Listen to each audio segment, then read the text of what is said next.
Dans une annonce très attendue par les populations, le Comité pour la transition et la restauration des institutions CETRI a dévoilé lundi un chronogramme détaillant visant à conduire le pays vers l'organisation de nouvelles élections en août 2025.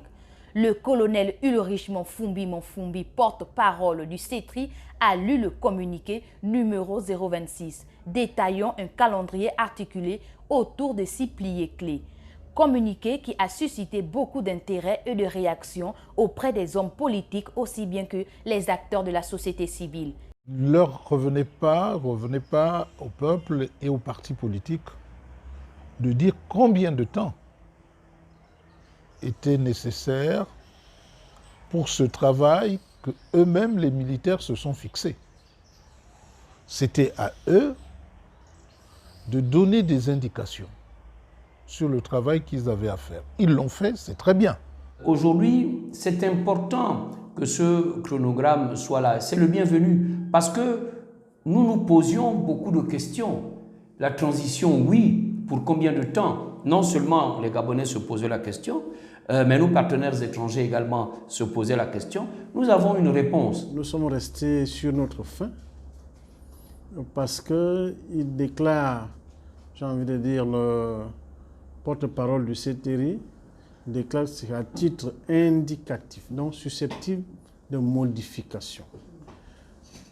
C'est pour ça que nous disons qu'il faudrait que le CETRI puisse donner un chronogramme définitif. Dans un geste manifesté, certains compatriotes n'ont pas hésité à donner leur avis. Tout le monde se posait des questions, ils étaient dans...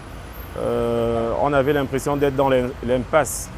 Les gens disaient qu'il fallait que la transition soit courte, d'autres disaient qu'ils étaient venus pour s'installer pour plus longtemps.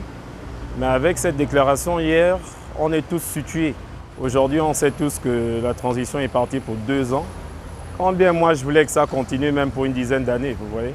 Moi, je pense que pour l'instant, le CETRI normalement doit rester d'abord pour régler les problèmes politiques, économiques, sociales et financières du pays parce que les précédents ont laissé trop de creux. Donc, pour l'instant, je pense qu'on doit les laisser même 7 ans et voir la suite et on verra. On espère que les personnes qui sont commises pour accompagner les institutions gabonaises à réaliser cette transition feront tout ce qui est dans leur possible afin que ce chronogramme soit exécuté tel que le président l'a décliné. Moi, personnellement, je ne veux plus que les élections se passent entre civils, que les militaires gardent le pouvoir. Puisque dans le passé, les civils ont toujours fait les élections, ont toujours géré le pays, on n'a pas vu des choses concrètes. Mais cette fois-ci, on va voir les choses concrètes, on va voir les militaires gérer le pays. Rappelons que le colonel Ulrich Monfumbi a souligné l'engagement du CETRI à garantir un processus électoral transparent, efficace et inclusif. Cependant, il a conditionné l'application du chronogramme à son adoption définitive par le dialogue national et a ajouté que les étapes mentionnées dans celui-ci sont sujettes à des modifications en fonction des résultats de la concertation nationale.